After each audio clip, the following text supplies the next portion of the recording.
बे नांगलबाङा दैया मालानि समावहाय ब्रिज जाबावगोन ओरैबायदि खस्थ' जाखायो दैज्लाङावहाय दा नायदो नै नावसो सोलिनानै दङलाय नै बै नावखौनो नेगासिनो दङ आङो दा आङो मानि थाखाय नेदों होनना बुङोब्ला आङो दाबसे जायगायाव थांनो नागिरदों आरोना जिथुनाखि खुंग्रिं होननाय खुंग्रिं सामथाइबारि होननायावहाय आं थांनो नागिरगासिनो दङ दा बेयावहाय आंखौहाय सासे ब्रादारा मैयानिफ्रायनो कल खालामनानै लिंहरदों दा मा उद्देश्य लानानै बिथाङा लिंहरदों आङो नोंथांमोननो भिडिअनि गेजेरजोंनो लाबोगासिनो दंखायो दा नोंथांमोना भिडिअखौल' जोबजासे नायलां अब्लानो मिथिगोन दा ओरैबायदि खस्थ' आरो दा नावा नै नेगासिनो दङ आङो हनै दासो फैनो नागिरदों सासे मानसि फैदों बेखौनो नेदों ओमफ्राय नाव नेनानैलाय साफाबाबो नेनांगौ जायो आरोना दा नायलांबाय थानो हागोन लोगोफोर दा सौफैबाय नै नावा मावना हो थुखेला बायलाखोलै एसे गियार गैया गियार लगायाखै आयै थुखेला बायनांगौ साफ्रेला बायनांगौ थाब सौफैनायनि अखाबो गोसोम जानानै दं नै गोजौआव हाजोआव अखा हागोन नामालै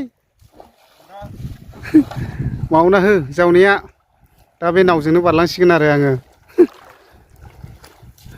हरैथ' आइफवालि ब्रिजआ ब्रिज गोदान जाबाय जाब्रां ब्रिज जिथुनाखि दाख्लैसो बावाखै अपेनिं खालामनाया दा बे नांगलबाङा दंबावो आरो समयसा ओरैबायदि दैजों खस्थ' गोबां फरायसाफोर आमगुरि कलेजाव फरायफैनाय मानाय खस्थ' मोनो आरो बेजोंहाय जोंना फंबायमोना जावनायाव स्मार्ट खालाय नै गोदो ट्रेनिं होदोंमोन नामा नोंसोरलाय गोदो ट्रेनिं होदोंमोन आदसा नै जोंना ओरैहाय मादैया ना गुरहैदोंना गुरहैनोसो नागिरदों गुरहैखांबाय ए नै आदाबो माथो खदाल लालायदों मोनबोदों ए खांख्राइ आदसा खांख्राइयाबो मोजांथ' मैथाजों जानो औ दाबायदियावहाय मोजां सान्दुं गोसायावहाय जानोहाय आं एसे नायनि खांख्राइब्लाबो एसे र' नै बरिया खांख्राइ नाबो दंदां ओइ नै नास्राय बोथिया माबा माबि आरोना बेखौनो बायनांगौबा थांबायमोन फैसा गोगोमनो मैगंफ्राथ' बहुद दाम नालाय दा बेफोरखौ जानाया मोजां आरोखि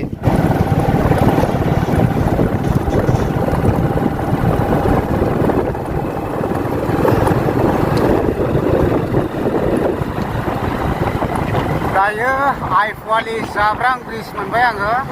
थांगासिनो दङ ओरैबायदि मोजां ना दलाङाव जा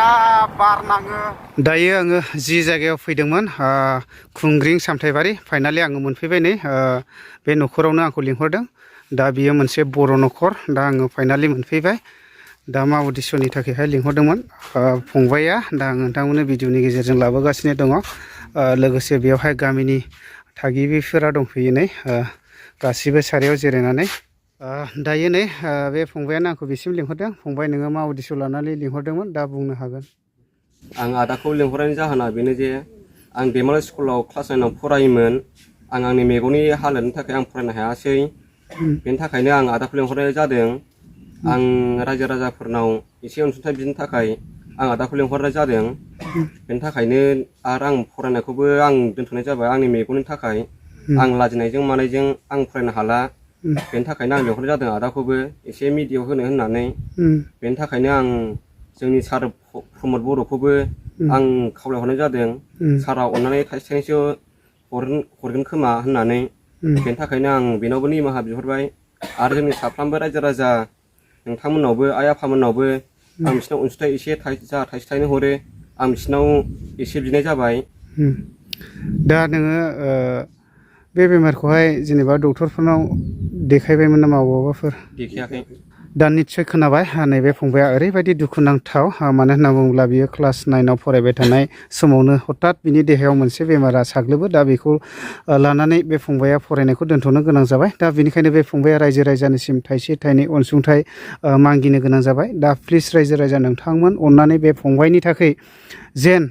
थाइसे थाइनैब्लाबो सोनानै हरो दा आङो एकाउन्ट नाम्बारखौ होनानै होगोन मानो होनना बुङोब्ला जायहा बेमार जाजायो बेसो मिथियो दानि सरखारखौ सालायबाय थानाय प्रमद बर' सारनिसिमबो रिकुवेस्ट खालामदों सारा नुसनहैयोब्ला बे भिडिअखौ नैबे फंबायनि थाखाय एसे ट्रिटमेन्टनि थाखाय माबा मोनसे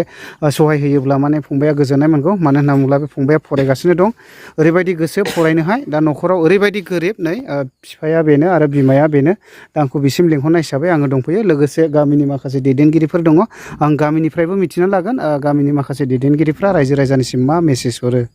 दायो आंजों लोगोसे दं नैबे सामथाइबारि गामिनि गावबुरा मानगोनां आदै दा आदैया फंनैसो मेसेज हरनो नागिरनायलाय दा बुंनो हागोन आरो आंनि मिथिनायावहाय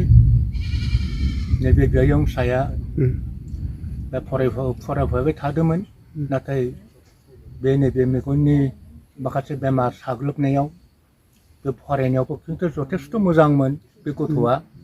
दा बेबायदिनो न'खरावबो अनेक अबस्था काहिल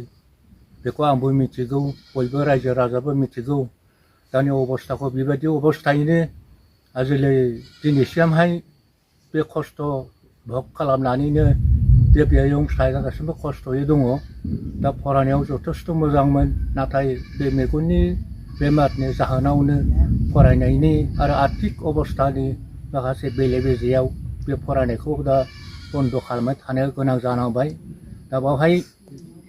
जोङो सिन्था खालामनानै आंबो एसे सिन्था खालामदों आरो जोङो रायजो राजाखौ आङो खावलायदों आरो सरखार बिफाननिफ्रायबो जाहाथे MLA मन्थ्रि बिथांमोना सारमोना जाहाथे बे गथ'नि थाखाय बिनि मोजांनि थाखाय बे बेमारनिफ्राय बारग'नो थाखाय जाहाथे आर्थिक अबस्थाखौ नायनानै जाहाथे अनसुंथाइ रां अनसुंथाइ जाहाथे मदद मोनो बेखौ आङो सारमोननि सायावबो आङो खावलायबाय